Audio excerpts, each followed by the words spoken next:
ہو رہا ہے بھلا، ہو رہا ہے بھلا، کر رہے ہیں بھلی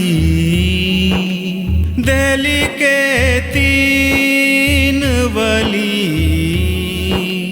دہلی کے تین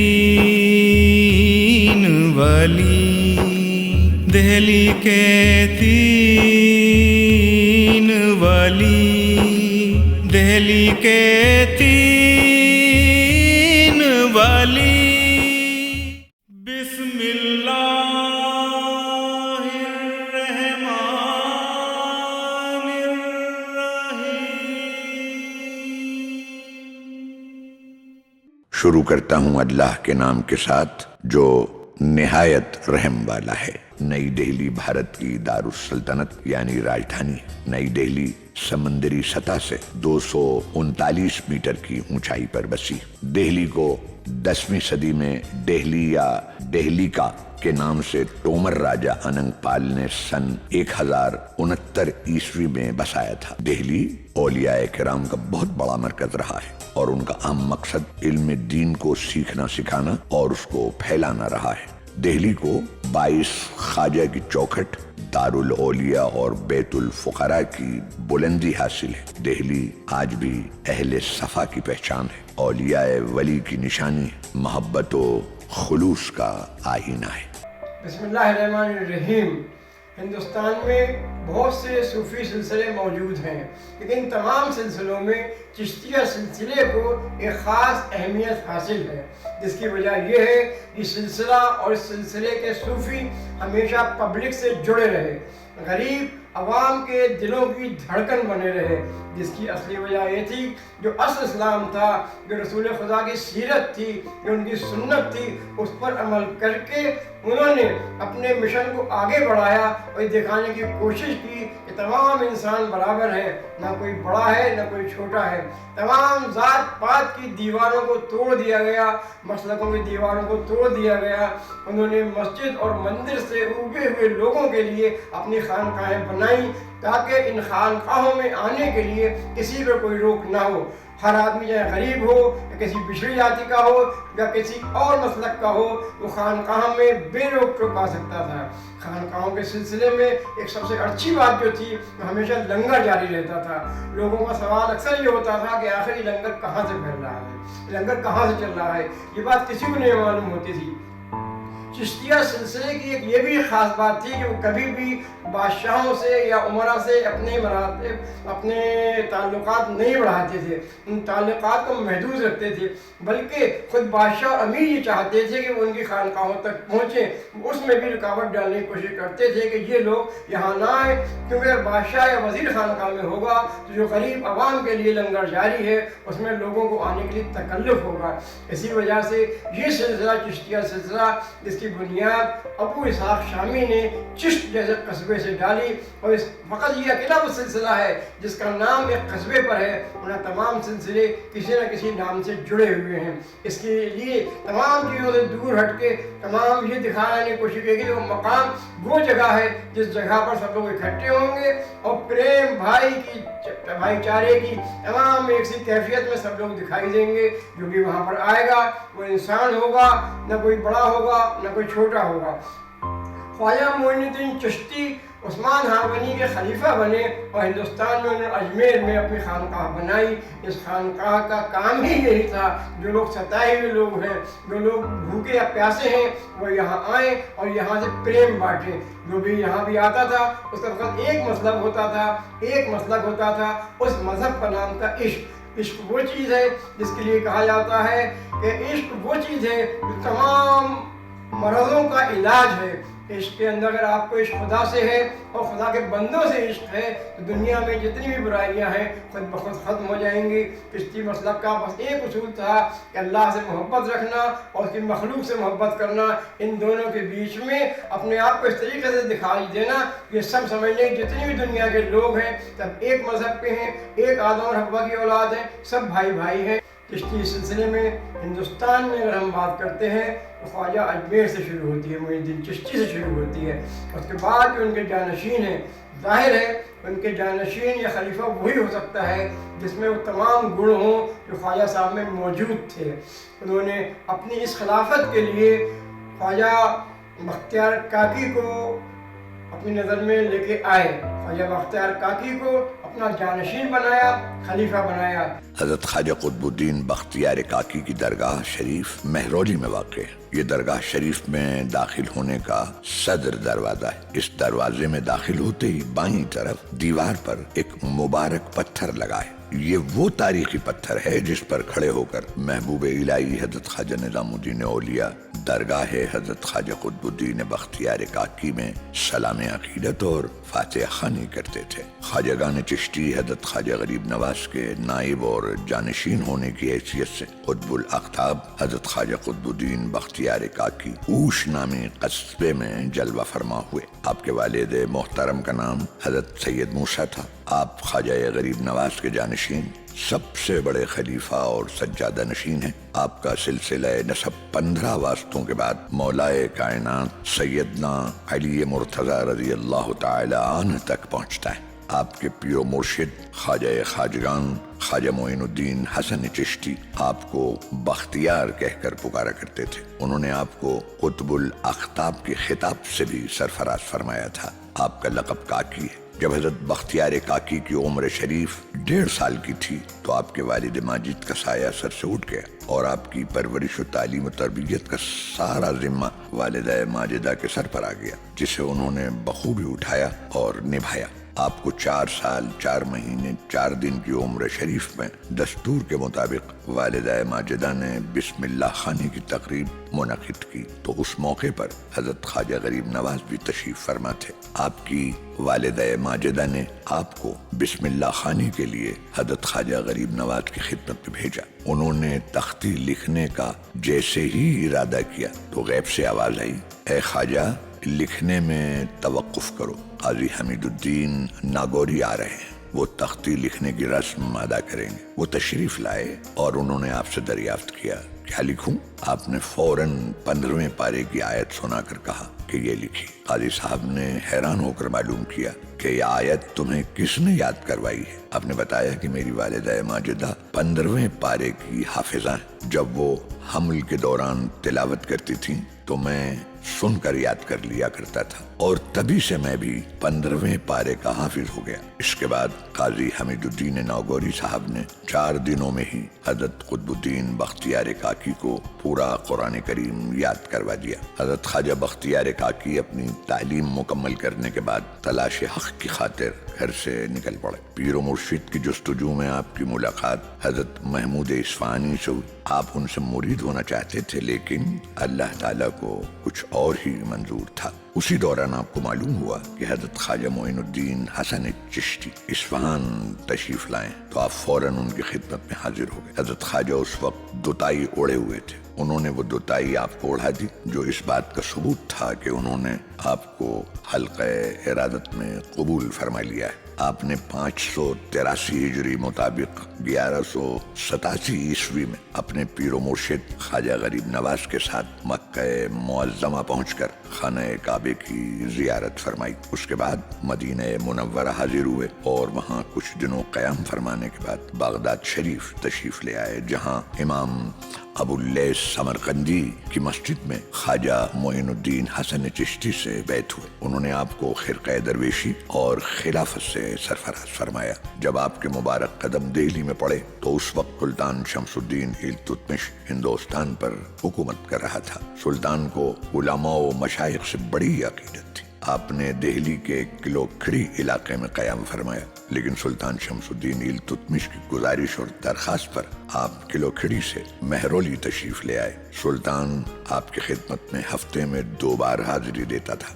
شیخ الاسلام حضرت جمال الدین محمود بستامی کے انتقال فرمانے کے بعد سلطان شمس الدین التتمش نے آپ سے درخواست کی کہ آپ یہ عہدہ قبول فرما لیں لیکن آپ نے شیخ الاسلام کے عہدے کو قبول کرنے سے صاف انکار کر دیا۔ آخر میں سلطان التتمش نے یہ اعلیٰ عہدہ شیخ نجم الدین صغرا کی خدمت میں پیش کر دیا۔ دہلی میں چشتی سلسلے کا مرکز آپ کی کوششوں سے ہی قائم ہوا۔ جب خواجہ غریب نواز دوسری مرتبہ دہلی تشریف لائے تو دہلی کے بے شمار خاص و عام خواجہ غریب نواز کے دیدار و فیض کے لیے ان کے پاس حاضر ہوئے۔ اسی دوران حضرت بابا فرید الدین گنج شکر بھی دہلی میں چلہ کشی کر رہے تھے۔ اپنی ریاضت کی وجہ سے وہ بے حد کمزور ہو گئے تھے۔ حضرت خواجہ غریب نواز نے دعا فرمائی اور انہیں کامل کے مرتبے پر فائز کر دیا، اور اس دوران شیخ الاسلام شیخ نجم الدین صغرا ان سے ملنے نہیں آئے، جبکہ وہ دہلی میں ہی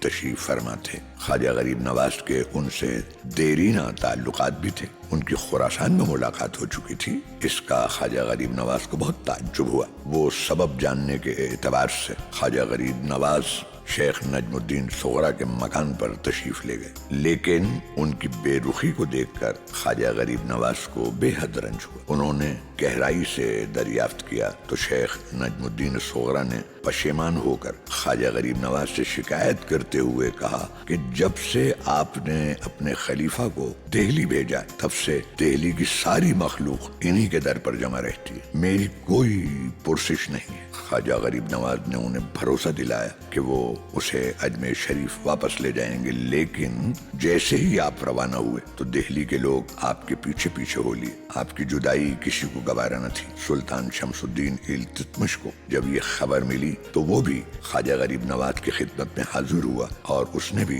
خواجہ غریب نواز سے آپ کو اجمیر شریف نہ لے جانے کی التجا کی۔ حضرت قطب الدین کے کچھ عقیدت مند اپنے ہاتھوں میں اپنا پرچم تو کچھ اپنی سواریوں پر جھنڈے اور چھڑی لگا کر حضرت خواجہ غریب نواز کی خدمت میں حاضر ہوئے، اور حضرت قطب الدین بختیار کاکی کو دہلی واپس بھیجنے کی گزارش کرنے لگے۔ خواجہ غریب نواز نے لوگوں کی یہ محبت دیکھ کر اپنا ارادہ بدل دیا اور فرمایا کہ تمہارے جانے سے تمام شہر پریشان و بے قرار ہے، میں اتنے لوگوں کے دلوں کو دکھ نہیں پہنچانا چاہتا، اس لیے تم یہیں رہو، میں تمہیں اللہ کے سپرد کرتا ہوں اور دہلی کو تمہارے حوالے۔ چھڑیوں کا یہ سلسلہ تبھی سے ایسا جاری ہوا کہ آج تک چلا آ رہا ہے۔ انشاءاللہ یہ سلسلہ تا قیامت چلتا رہے گا۔ حضرت بختیار کاکی کی پہلی شادی آپ کے وطن اوش میں ہوئی، لیکن شادی کے 3 روز بعد ہی آپ نے بیوی کو صرف اس وجہ سے طلاق دے دی کیونکہ اس شادی کی وجہ سے آپ درود شریف نہیں پڑھ پا رہے تھے۔ آپ کی دوسری شادی کافی عرصے بعد دہلی میں ہوئی۔ آپ کے 2 فرزند ہوئے، جن میں ایک بیٹے کا نام شیخ احمد اور دوسرے بیٹے کا نام شیخ محمد تھا۔ شیخ محمد 7 سال کی عمر میں ہی فوت کر گیا تھا۔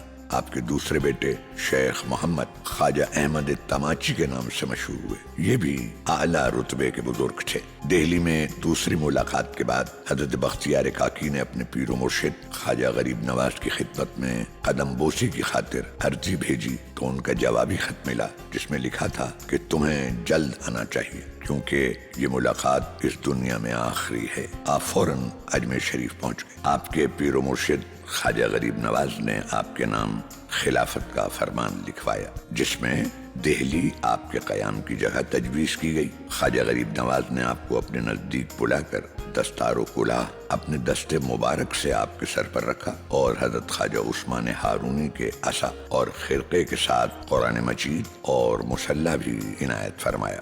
آپ نے نماز شکرانہ ادا کی۔ اس طرح خواجہ غریب نواز نے آپ کو خدا کے سپرد کیا اور مقام عزت اور بزرگی پر فائز فرمایا۔ خواجہ غریب نواز نے آپ کو کچھ نصیحتیں فرمائی اور فاتحہ خیر پڑھی۔ اس کے بعد آپ اپنے پیر و مرشد سے رخصت ہو کر دہلی تشریف لے آئے۔ آپ کے اجمیر شریف سے واپس آنے کے 20 دنوں بعد آپ کے پیر و مرشد خواجہ غریب نواز اس دنیا فانی سے پردہ فرما گئے۔ حضرت خواجہ قطب الدین بختیار کاکی شیخ احمد سجزی کے ہمراہ عید کے مبارک موقع پر عیدگاہ سے لوٹ رہے تھے۔ آپ یکایک ایک مقام پر رک گئے۔ آپ کے ہمراہ لوگوں نے اس کا سبب پوچھا تو آپ نے فرمایا مرا از این زمین بوئے دلها می آید، مالک این زمین را حاضر کنید، یعنی مجھے اس زمین سے دلوں کی بو آ رہی ہے، اس زمین کے مالک کو حاضر کرو۔ زمین کا مالک شیخ عبدالعزیز بستانی حاضر ہوا۔ اس سے آپ نے اس زمین کو اپنے زر خاص سے خرید لی اور اس زمین کو اپنے مد خدمت فن کے لیے مقرر فرما دیا۔ آپ کو سما کا بہت شوق تھا۔ ایک روز شیخ علی سجزی کی خانقاہ میں سما کی محفل میں درویش شریک تھے۔ آپ بھی اس محفل میں تشریف رکھتے تھے۔ جب قوال صلاح الدین واس کے لڑکوں نے شیخ احمد جام کا یہ شعر پڑھا، کشتگان خنجر تسلیم را ہر زمان از غیب جانے دیگر است، یعنی جو اللہ کی راہ میں اپنی جان دے دیتے ہیں ان کو غیب سے دوسری زندگی عطا ہوتی۔ آپ پر اس شعر کا ایسا اثر ہوا کہ وشت طاری ہو گیا، جس سے آپ بے ہوش ہو گئے۔ قاضی حمید الدین ناگوری اور حضرت شیخ بدر الدین غزنوی آپ کو اسی حالت میں آپ کے حجرے پر لے آئے۔ قوالی ہوتی رہی، آپ کو ہوش آتا تو آپ اس شعر کی ہی تکرار کا حکم فرماتے اور پھر آپ پر وجد طاری ہو جاتا، لیکن نماز کے وقت آپ کو ہوش آ جاتا۔ اس طرح یہ سلسلہ 4 روز تک چلتا رہا۔ آپ 10 ربیع الاول 633 ہجری کو کیفیت طاری ہوئی تھی اور 4 شب و روز یہی حالت رہی۔ 5ویں شب یعنی 14 ربیع الاول 633 ہجری مطابق 27 نومبر 1235 عیسوی کو پیر کے روز آپ نے اس ناپائیدار دنیا سے رحلت فرمائی۔ آپ کی وفات کی خبر سے دہلی میں کوہرام مچ گئے۔ جب خواجہ ابو سعید نے آپ کی وصیت کا اعلان کیا کہ میرے جنازے کی نماز وہ شخص پڑھائے جس نے کبھی حرام نہ کیا اور جس سے سنت عصر و تکبیر اولا کبھی نہ چھوٹی ہو، تو لوگ حیران تھے کہ آخر وہ کون خوش قسمت شخص ہے جو آپ کی نماز جنازہ پڑھائے گا۔ کچھ دیر خاموشی چھائی رہی۔ آخر میں سلطان شمس الدین التتمش آگے بڑھے اور کہا، مجھے ہرگز منظور نہ تھا کہ کسی کو میرے حال سے آگاہی ہو، مگر حضرت قطب الاقطاب کی مرضی کے آگے کوئی چارہ نہیں۔ اس طرح سلطان شمس الدین التتمش نے امامت کا فرض انجام دیا اور جنازہ مبارک کو کاندھا بھی دیا۔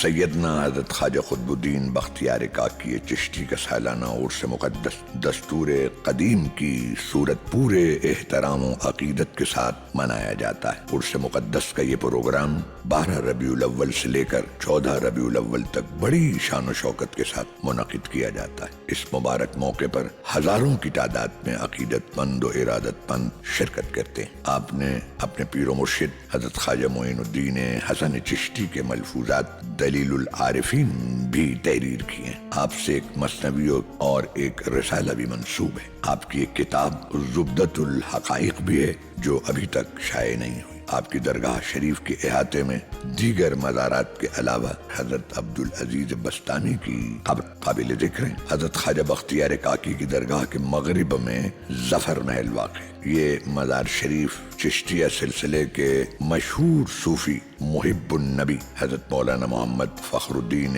فخر جہاں کا ہے۔ آپ کے والد محترم کا اسم گرامی حضرت نظام الدین ابو المعید ہے۔ آپ نے 1199 ہجری کی 27 جمادی الثانی کو اس دنیا فانی سے رحلت فرمائی۔ یہ مزار حضرت شیخ نظام الدین ابو الموید کا ہے۔ آپ حضرت قطب الدین بختیار کاکی کے مرید و خلیفہ ہیں۔ یہ مزار حضرت بی بی سارہ کا ہے۔ آپ حضرت نظام الدین ابو الموید کی والدہ ماجدہ تھیں۔ یہ مزار حضرت بیگم صاحبہ کی ہے۔ آپ حضرت قطب الدین بختیار کاکی کی بی بی صاحبہ ہیں۔ آپ کی درگاہ شریف کے مشرق کی جانب مسجد کے صحن میں یہ مزار شریف بی بی حنبل کا ہے۔ حضرت خواجہ بختیار کاکی کی درگاہ کے دروازے کی بائیں جانب قاضی حمید الدین ناگوری کا مزار شریف ہے۔ آپ کے والد محترم کا اسم گرامی سلطان عطا اللہ محمود تھا جو بخارا کے بادشاہ تھے۔ آپ نے حضرت خواجہ قطب الدین بختیار کاکی کو 4 دنوں میں قرآن شریف حفظ کروایا تھا۔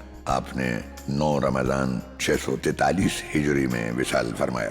حیدرآباد کے محی الدین بہادر شمس العمرا خورشید جہاں نے آپ کی درگاہ شریف کے چاروں جانب سنگ مرمر کا جالی نما کٹہرے کے ساتھ ساتھ 4 شاہجہانی محرابوں کے اوپر سنگ مرمر کا گنبد تعمیر کروایا تھا۔ حضرت خواجہ قطب الدین بختیار کاکی کو اللہ نے ایسی توفیق عطا فرمائی ہے، پرفیض در سے برکتیں برستی۔